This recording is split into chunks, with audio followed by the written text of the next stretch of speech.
Halo Terus Me People, perkenalkan saya Alfiawati Santika dari Divisi Marketing Communication PT Raja Sukses Propertindo. Di video pembelajar minggu kali ini, saya akan membahas materi terkait dengan rational value. Apa sih rational value, pengertian, contoh dan lain sebagainya? Langsung aja kita bahas di videonya. Dalam merancang sebuah brand blueprint, tentunya ada hal-hal utama yang harus kita tentukan terlebih dahulu nih. Nah, rational value itu merupakan salah satu hal utama yang harus kita tentukan sebelum kita menyusun brand blueprint. Karena rational value itu berkaitan dengan fungsi. Pengertiannya sendiri, rational value adalah alasan logis seseorang untuk membeli produk atau brand kita gitu. Tunjukkan kepada customer kita bahwa produk kita itu bisa menyelesaikan masalah mereka, sehingga rational value itu berbicara terkait kompetensi atau keunggulan gitu. Pada akhirnya rational value itu akan menghasilkan sebuah trust. Nah, trust inilah yang akhirnya menjadi alasan logis bagi konsumen itu untuk membeli produk atau jasa yang kita jual. Tapi bagaimana sih cara merumuskan rational value untuk brand kita? Nah, kalian bisa coba dengan cara menentukan positioning.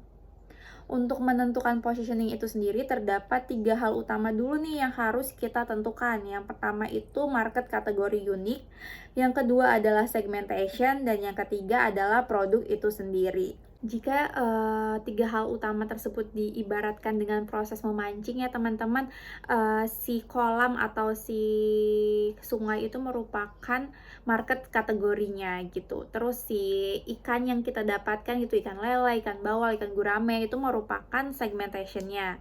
Lalu si pemancing, kita yang melakukan kegiatan memancingnya itu disebut dengan kompetitor.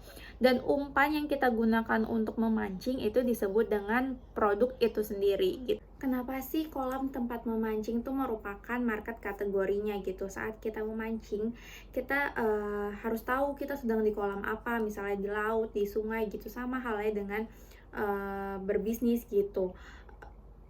Atau sama halnya dengan saat kita membangun brand, ketika kita ingin, katakanlah kita ingin membuka usaha kuliner. Nah, kuliner seperti apa sih yang harus kita fokuskan? Misalnya kita ke market kategori roti karena kita emang sudah menguasai di bidang roti kayak gitu. Lalu yang kedua, kenapa sih bisa ikan lele itu merupakan segmen market yang kita pilih gitu? Misalnya kita saat kita masuk ke pasar atau ke kolam yang sudah ada pemancing lain atau kompetitor besar gitu ya, kita bisa memilih segmen atau jenis ikan lele yang lebih spesifik supaya kita nggak terlalu bersaing sama si pemancing yang lain gitu. Misalkan pemancing yang lain fokus untuk mencari lele dewasa karena dagingnya lebih banyak gitu, kita bisa memilih lele yang muda gitu, bahkan lele yang bayi seperti sebagai target incaran kita gitu. Misalnya tadi untuk market kategori roti, segmen roti keluarga misalnya sudah sangat banyak yang main, kita bisa memilih segmen roti untuk anak muda atau untuk pelajar dengan harga yang murah gitu, sehingga kita tidak terlalu berat untuk menyaingi kompetitor besar yang sudah ada di kolam tersebut. Sedangkan umpan merupakan keunikan produknya gitu. Kita harus mempertimbangkan nih gimana sih caranya bisa menarik atau memikat ikan lele bayi gitu. Umpan seperti apa yang akhirnya bisa memikat mereka gitu. Untuk merumuskan keunikan produk atau di sini umpan ya, kita harus mempertimbangkan 2 hal. Yang pertama adalah umpan kita harus lebih menarik atau lebih baik dibandingkan memancing lain atau kompetitor. Yang kedua, umpan kita harus lebih disukai oleh ikan gitu atau konsumen. Produk unik yang sudah sesuai dengan ikan atau konsumen itu disebut dengan UVP atau Unique Value Proposition. Dalam membuat Unique Value Proposition atau UVP ini banyak banget brand-brand yang atau orang di luaran yang berpikiran bahwa pokoknya yang penting unik deh, gimana caranya unik gitu, tanpa yang penting diferensiasi atau berbeda gitu dengan kompetitor, atau berpikir yang penting lebih baik dibandingkan kompetitor. Akhirnya mereka tuh fokus hanya dengan fitur-fitur aja, misalnya membuat yang lebih berwarna atau yang lebih baik, atau ya intinya membuat yang warnanya beda gitu ya.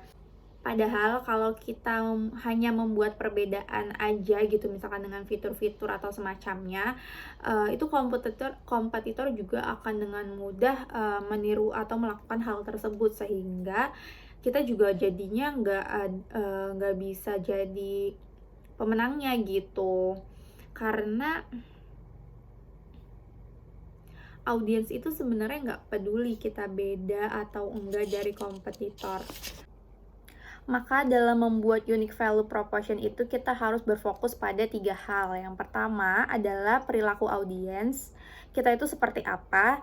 Yang kedua adalah dari Pareto penjualan atau mana sih produk yang penjualannya paling laris gitu ya dari perusahaan kita. Dan yang ketiga adalah dari masalah audiens gitu. Dan intinya dalam membuat produk yang unik itu yang paling utama bukan hanya sekedar beda gitu, tapi relevansi dengan masalah dan perilaku dari segmen market kita. Ya, itu saja pemaparan terkait rational value. Kurang lebihnya mohon maaf. Wassalamualaikum warahmatullahi wabarakatuh. Bye terus, me people.